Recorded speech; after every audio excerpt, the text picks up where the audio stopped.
کہ اسلامی لحاظ سے 10 محرم کا دن اللہ کے شکر کا دن ہے. کیوں؟ اس دن کیا ہوا تھا؟ اللہ تبارک و تعالیٰ نے موسیٰ علیہ السلام اور ان کی قوم کو فرعون اور اس کے حواریوں سے نجات دی تھی. تو موسیٰ علیہ السلام نے اس دن کو بطور غم منایا یا بطور شکر منایا؟ بطور شکر کے منایا. اور شکر کے طور پہ انہوں نے بنگڑا نہیں ڈالا، جلوس نہیں نکالے، چراغاں نہیں کیا اور وہ جنڈیاں نہیں لگائیں، بلکہ اس دن روزہ رکھا. تو پہلے نمبر پہ اس دن کو بطور شکر منانا ہے، دوسرے نمبر پہ شکریہ کیسے ادا کرنا ہے؟ روزہ رکھ کر. اور نبی صلی اللہ علیہ وسلم نے کہا کہ میں موسیٰ علیہ السلام کا زیادہ حقدار ہوں، یہودیوں سے زیادہ میرا ان سے تعلق بنتا ہے. آپ نے بھی اس دن کا روزہ رکھا اور روزہ رکھنے کا حکم دیا. لیکن فوت ہونے سے پہلے آپ نے فرمایا کہ اگر آئندہ سال رہا تو 9 محرم کا روزہ رکھوں گا تاکہ یہودیوں کی موافقت نہ ہو بلکہ مخالفت ہو. تو کہنے کا مطلب یہ ہے کہ یہ دن روزہ رکھنے کے ہیں، اللہ کا شکر ادا کرنے کے ہیں. لیکن مسلمان معاشروں میں، مسلمان ممالک میں اس دن کو غم کا دن بنا دیا گیا اور روزے رکھنے کی بجائے سبیلیں لگا دی گئیں، شربت تقسیم کیا جاتا ہے تاکہ لوگ روزہ نہ رکھیں.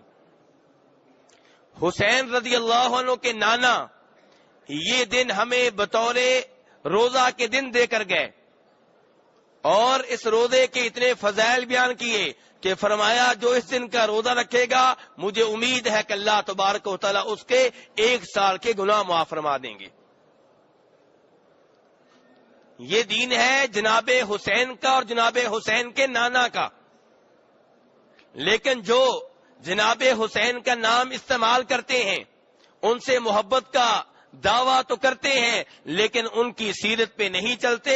انہوں نے اس دن کی حیثیت کو تبدیل کر دیا، اس دن کو غم کا دن بنا دیا، اس دن کو بین کرنے کا دن بنا دیا، ماتم کرنے کا دن بنا دیا اور اس دن سبیلیں لگائی گئیں، شربت تقسیم کیا گیا تاکہ لوگ روزہ نہ رکھیں.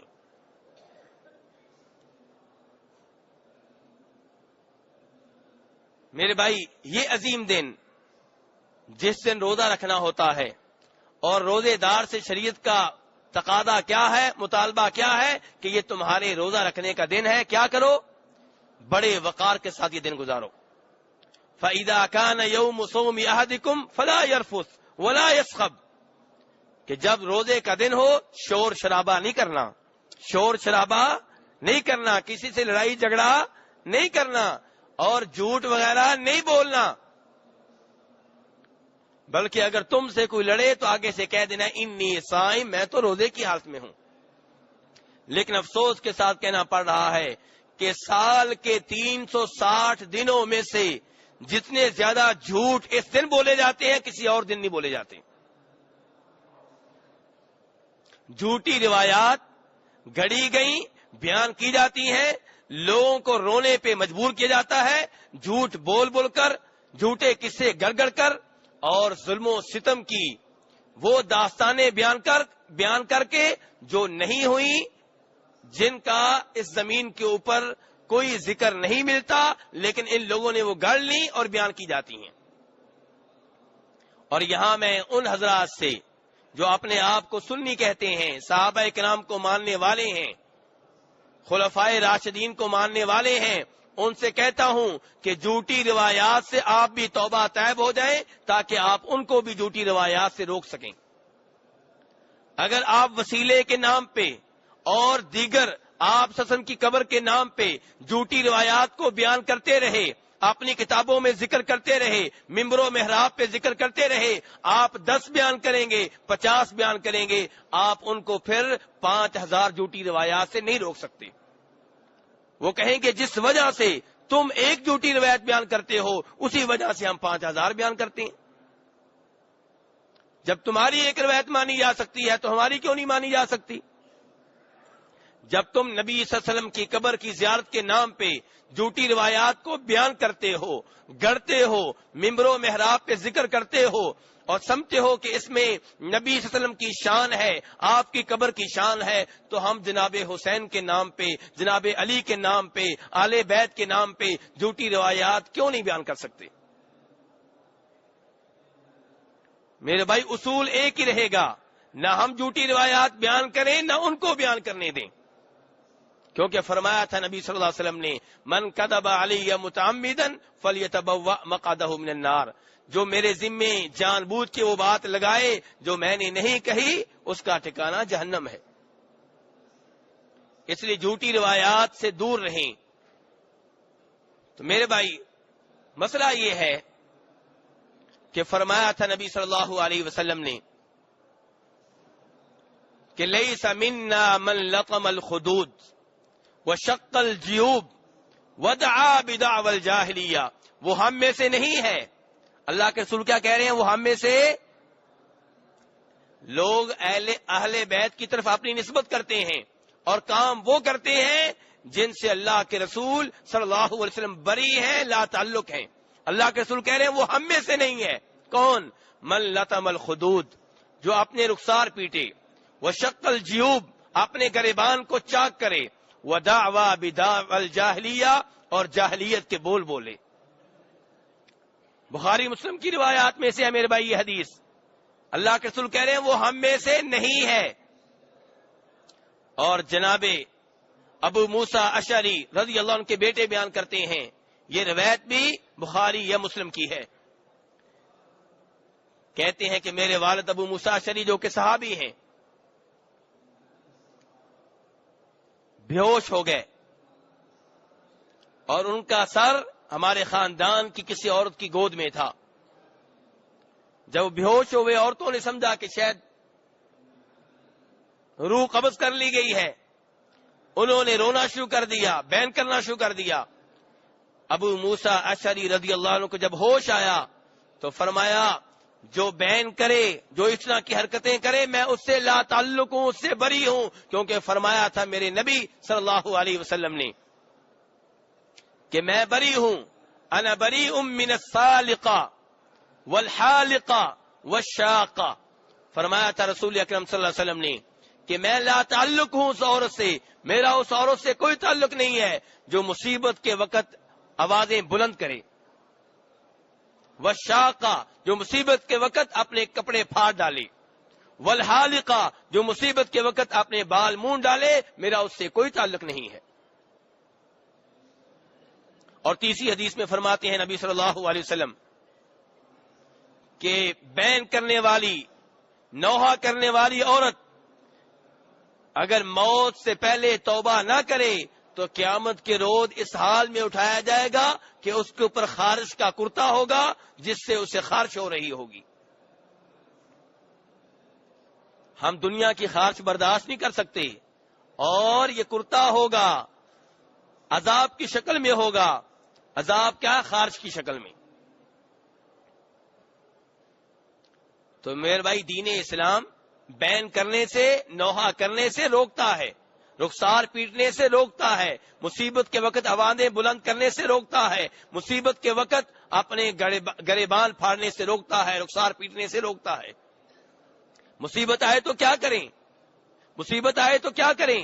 قرآن پاک نے بیان کیا ہے، وَبَشِّرِ الصَّابِرِينَ، ان صبر کرنے والوں کو خوشخبری دے دیں، الَّذِينَ إِذَا أَصَابَتْهُمْ مُصِيبَةٌ، جن کے اوپر جب کبھی کوئی مصیبت آئے تو قالوا، کیا کہتے ہیں؟ انا للہ و انا الیہ راجعون، کہ ہم اللہ کی ملکیت ہیں اور اللہ ہی کی طرف جانا ہے۔ اولئک علیہم صلوات من ربہم ورحمہ، جو مصیبت کا استقبال اس انداز میں کرتے ہیں ان کے اوپر رب کی طرف سے رحمتیں نازل ہوتی ہیں۔ وَأُولَئِكَ هُمُ الْمُهْتَدُونَ، یہ ہے ہدایت پانے والے۔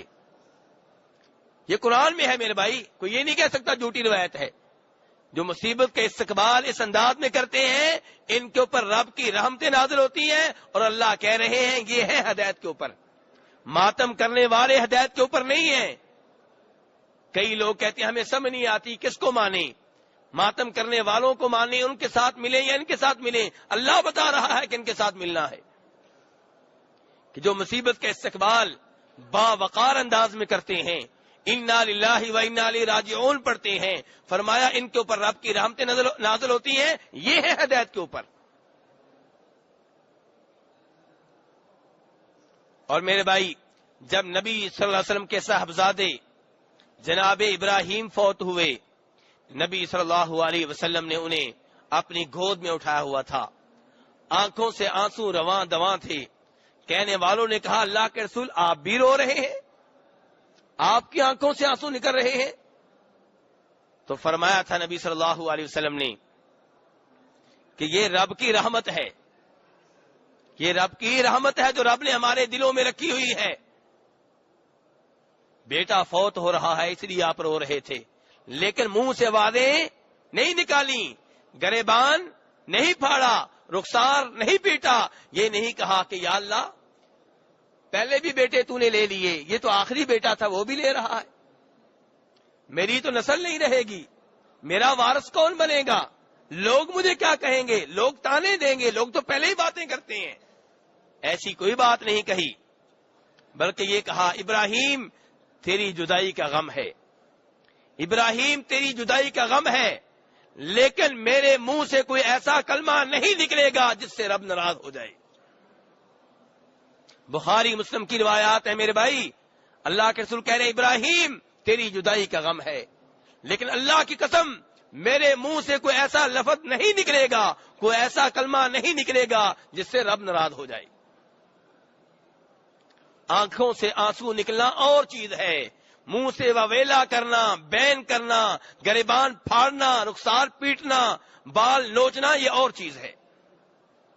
لیکن اب تو بات بہت آگے نکل گئی ہے، رخسار پیٹنے سے معاملہ کہیں آگے نکل گیا ہے، بال نوچنے سے معاملہ کہیں آگے نکل گیا ہے، اب معاملہ زنجیر زنی تک پہنچ چکا ہے، اب تو خون نکالا جاتا ہے۔ اور وہ جو عوام کو زنجیر زنی پہ مجبور کرتے ہیں، تلوار زنی پہ مجبور کرتے ہیں، خود ماتم کرتے ہیں تو صرف ہاتھوں سے، خون نکالا جاتا ہے تو غریب عوام کا، زخمی کیا جاتا ہے تو غریب عوام کو، ان کے سامنے ایسے ایسے قصیدے پڑے جاتے ہیں، ایسی ایسی مرثیہ نظمیں پڑی جاتی ہیں کہ وہ اپنا خون نکالنے پہ مجبور ہو جاتے ہیں، کیونکہ کہانی میں مرچ مسالہ اتنا لگایا جاتا ہے، جھوٹ اتنے داخل کیے جاتے ہیں کہ عوام یہ کام کرنے پہ مجبور ہو جاتی ہے۔ اس لیے میں اپنے آپ کو اس بات پہ مجبور پا رہا ہوں کہ صحیح حقیقت، صحیح واقعہ آپ کے سامنے رکھوں، ورنہ ایسے واقعات ذکر کرنے کی مجھے کوئی ضرورت نہیں تھی۔ لیکن مسئلہ یہ ہے، ایک طرف صحابہ کرام کی عزت کا مسئلہ ہے، ایک طرف خود آل بیت جناب حسین کی عزت کا مسئلہ ہے، تیسری طرف جناب حسین کے ساتھ جو معزز خواتین تھی ان کی عزت کا مسئلہ ہے، چوتھے نمبر پہ عوام کا مسئلہ ہے۔ اس لیے میں مجبور ہوں اس بات پہ کہ آپ کے سامنے واقعے کی حقیقت کو رکھوں۔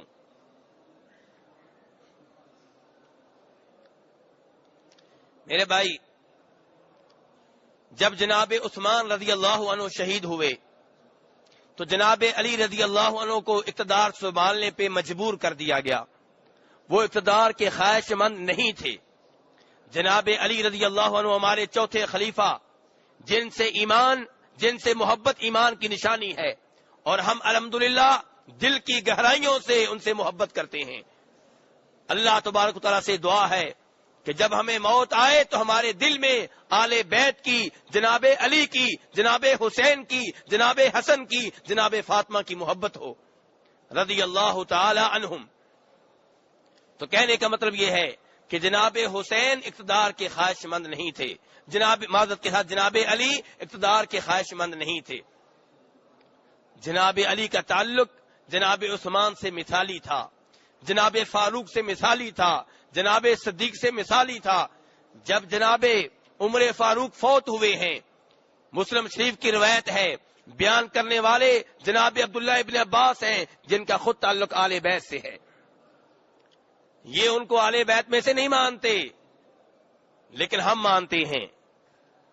یہ آپ کی بیویوں کو آل بیت سے نہیں مانتے، ہم مانتے ہیں۔ الحمدللہ ہمارا دل کھلا ہے، صحابہ کرام کو بھی مانتے ہیں، اور آلے بیت میں سے آپ کی بیویوں کو بھی مانتے ہیں، آپ کی اولاد کو بھی مانتے ہیں، آپ کے مسلمان چچاؤں اور ان کی اولاد کو بھی مانتے ہیں۔ تو جناب عبداللہ ابن عباس رضی اللہ عنہ کہتے ہیں کہ جناب عمر فاروق کی میت رکھی ہوئی تھی، ان کا جنازہ رکھا ہوا تھا، لوگ آ کے انہیں دیکھ رہے تھے، دعائیں دے رہے تھے۔ عبداللہ ابن عباس کہتے ہیں اچانک ایک آدمی نے میرے کندھے پہ آ کے ہاتھ رکھا، میں نے مڑ کے دیکھا تو جناب علی تھے اور کہہ رہے تھے کہ عمر، مجھے یقین تھا کہ تمہیں اپنے دو ساتھیوں کا ساتھ نصیب ہوگا، یعنی کہ اللہ کے رسول صلی اللہ علیہ وسلم اور جناب ابو بکر کا۔ کیونکہ میں نے اللہ کے رسول صلی اللہ علیہ وسلم سے کئی بار سنا ہے کہ وہ تم دونوں کا ذکر خیر ایک ساتھ کیا کرتے تھے، کہا کرتے تھے میں ابو بکر اور عمر گئے، میں ابو بکر عمر آئے، میں ابو بکر عمر فلاں جگہ سے نکلے، میں ابو بکر عمر فلاں جگہ پہ داخل ہوئے۔ یہ گواہی کون دے رہے ہیں؟ گواہی کون دے رہے ہیں؟ جناب علی گواہی دے رہے ہیں کہ اللہ کے رسول ایسے کہا کرتے تھے۔ کہنے والے اللہ کے رسول ہیں، لیکن گواہی کون دے رہا ہے؟ جناب علی۔ اور جناب علی نے یہ الفاظ کہے ہیں، گواہی کون دے رہا ہے؟ آل بیت میں سے جناب عبداللہ ابن عباس رضی اللہ عنہما۔ اور پھر کہنے لگے جناب علی رضی اللہ عنہ اسی مقام پہ، وہیں پہ کھڑے ہو کر کہ عمر، آج تیرے بعد کوئی ایسا آدمی نہیں رہا جس کو دیکھ کے میں کہوں کہ کاش میرے نیک اعمال بھی اس کی طرح ہوتے۔ اے عمر، تو ہی تھا جس کو دیکھ کے میں سوچا کرتا تھا کہ کاش میرے نیک اعمال بھی اس کی طرح ہوتے۔ تیرے بعد اب کوئی ایسا نہیں رہا۔ جناب عمر فاروق کی تعریفیں کون کر رہے ہیں؟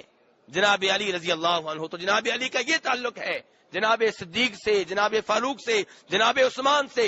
جب جناب عثمان رضی اللہ عنہ کو مظلومانہ شہید کیا گیا، اسی مسجد نبوی کے ارد گرد ان کا گھر تھا، جہاں ان کا محاصرہ کیا گیا، ان کا پانی بند کیا گیا۔ جناب حسین کے اوپر ظلم ہوا ہے، مظلومانہ انہیں شہید کیا گیا ہے، لیکن یاد رکھو جو ظلم جناب عثمان پہ ہوا ہے اس سے زیادہ ظلم جناب حسین پہ نہیں ہوا۔ جناب عثمان پہ ظلم زیادہ ہوا ہے، اگر دن منانے ہیں تو ان کا کیوں نہیں مناتے؟ جناب فاروق کو شہید کیا گیا، دن منانا ہے تو ان کا کیوں نہیں مناتے؟ رسول اکرم صلی اللہ علیہ وسلم سے زیادہ صحابہ کرام کو کس کی فوتگی کا غم ہے؟